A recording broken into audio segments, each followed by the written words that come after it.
Have you ever pondered over the concept of time? What is it really? Time is a fascinating and complex concept that's intertwined with our daily lives. It governs everything we do, from the mundane, like when we wake up, to the changing of seasons or the aging of stars. Time is omnipresent, an invisible rhythm guiding our lives. Yet, what is time? Is it merely the ticking of a clock, the rotation of the earth, or something far more profound? The answer isn't simple, and it varies depending on who you ask.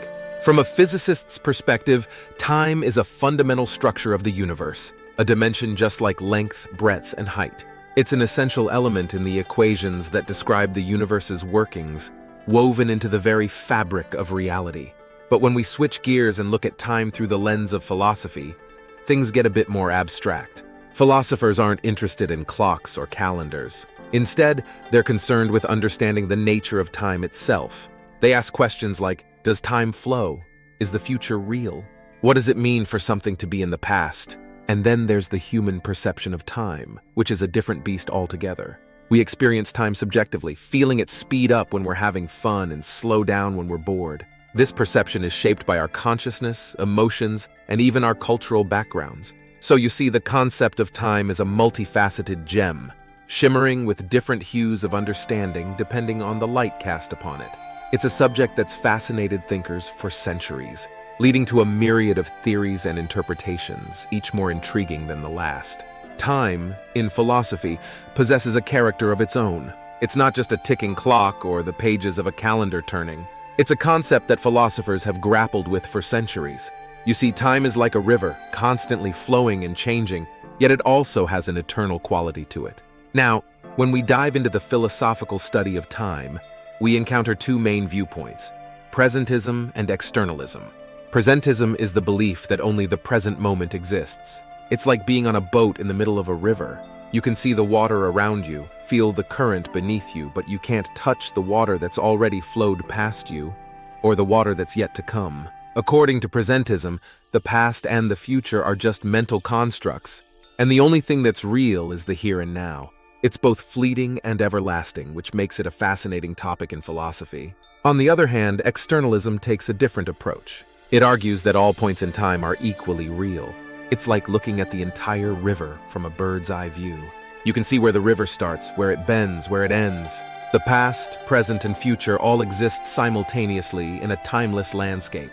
These two perspectives offer unique insights into how we perceive and understand time.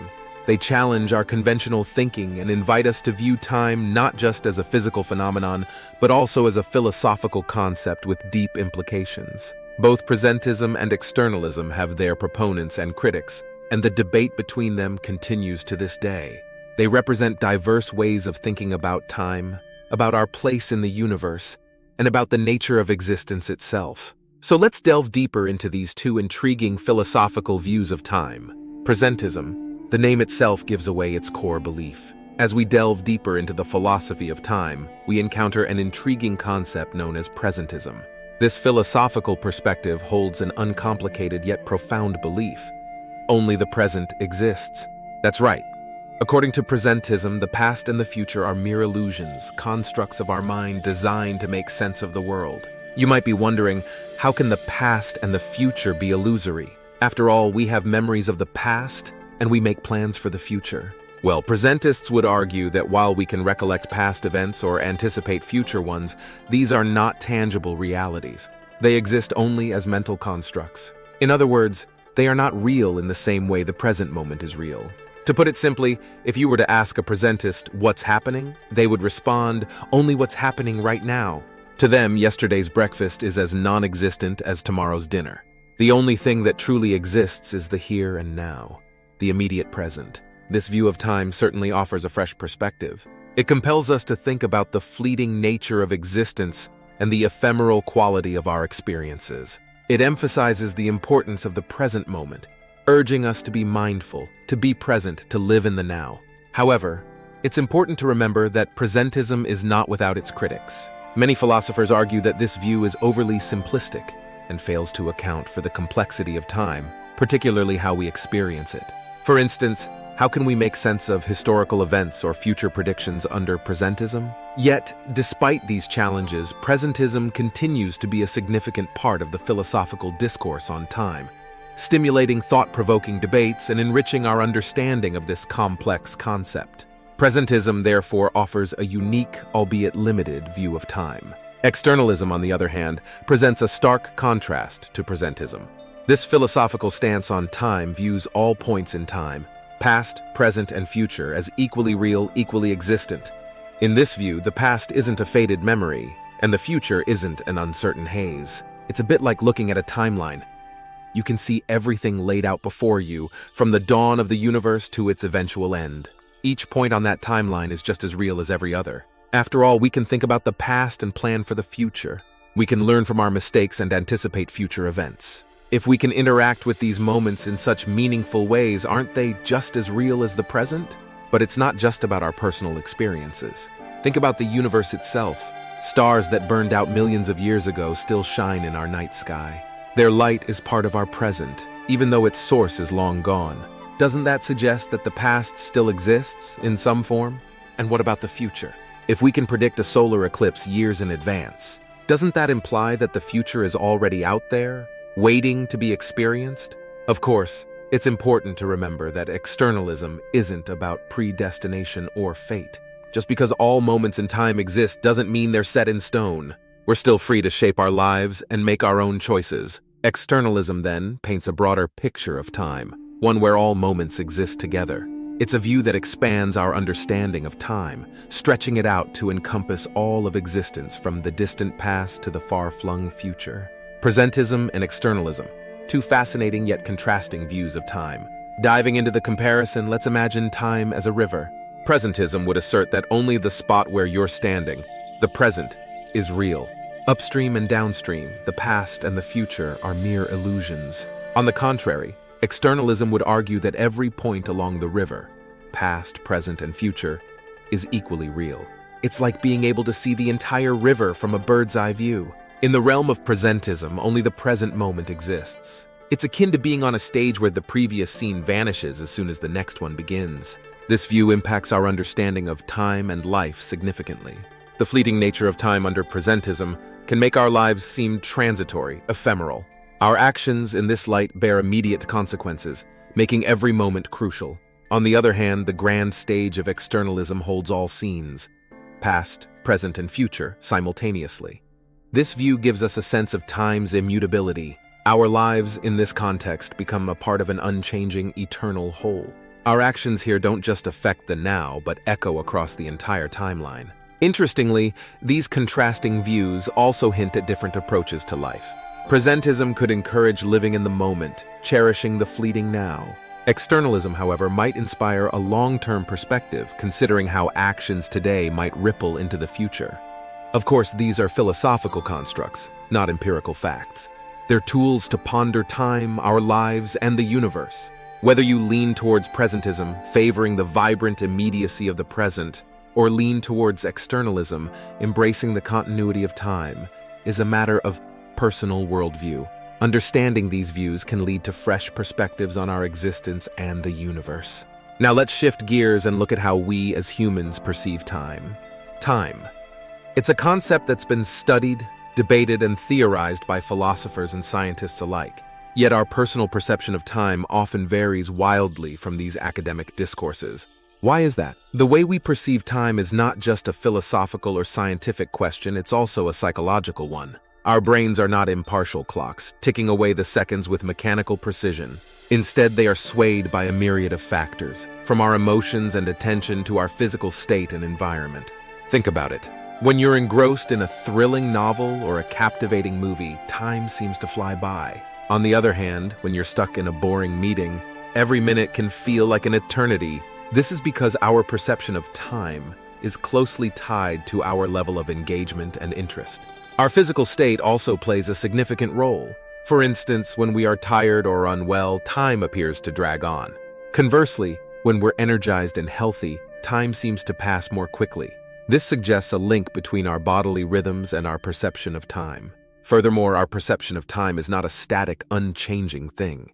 It evolves as we age. Have you ever wondered why summers seemed so much longer when you were a child? This has to do with the fact that as we grow older, each passing year represents a smaller fraction of our lives, making time appear to speed up. Lastly, our environment and cultural background shape our view of time. Some cultures view time as a linear progression, while others see it as cyclical. These differing perspectives can lead to vastly different experiences and understandings of time.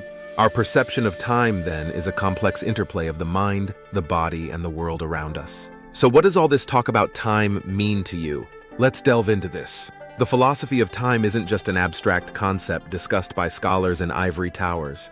It's a topic that can profoundly impact our lives. It can change how we perceive the world around us and how we make sense of our existence. Think about it. If we subscribe to presentism, we might live our lives with a greater sense of urgency, knowing that only the present moment truly exists. We might strive to seize the day, to live in the here and now because the past is gone and the future isn't real yet. On the other hand, if we lean towards externalism, we might develop a more relaxed view of life. If all points in time are equally real, then every moment is significant. For instance, the concept of time dilation in physics, where time passes at different rates depending on speed and gravity, aligns more with externalism. This idea can enhance our understanding of how the universe works, even if it's a bit overwhelming. Similarly, understanding the philosophy of time can help us grapple with complex issues like fate, free will, and the nature of reality. It can provide us with new perspectives and ways of thinking, which can be invaluable in our personal and professional lives. But don't feel pressured to choose between presentism and externalism or any other philosophy of time. Instead, use these ideas as tools for exploration, for questioning, for deepening your understanding of this strange and wonderful universe we inhabit. In the end, time remains an enigma, a fascinating concept that continues to captivate philosophers, scientists, and thinkers alike. As we conclude our journey into the philosophy of time, let's take a moment to reflect. We've journeyed through the intangible corridors of time, probed its elusive nature, and attempted to make sense of its philosophical implications. We started by reflecting on the essence of time, how it's been a subject of fascination, a riddle that's puzzled the greatest minds throughout history. We realized that time, an entity so integral to our lives, is more than just ticks on a clock or grains of sand in an hourglass. It's a concept, an idea, a dimension, and a philosophical playground. We then delved into the two main philosophical approaches to time, presentism and externalism. We learned that presentism perceives only the present as real, with the past and future simply being abstract concepts. On the other hand, externalism proposes that all points in time, past, present, and future, are equally real, existing simultaneously. Comparing the two, we found that each perspective offers a unique lens through which to view time. While presentism aligns with our intuitive perception of time, externalism resonates with the theories of modern physics. Next, we explored how time influences our perception of the world. We discussed how our experience of time's passage shapes our understanding of existence and the role it plays in our lives. Next, we explored how time influences our perception of the world. We discussed how our experience of time's passage shapes our understanding of existence and the role it plays in our lives. As we wrap up, remember that these are just theories, interpretations of what time could be. They aren't definitive answers. They're designed to provoke thought, to encourage us to question, to explore, and to understand. As we wrap up, remember that these are just theories, interpretations of what time could be. They aren't definitive answers. They're designed to provoke thought, to encourage us to question, to explore, and to understand.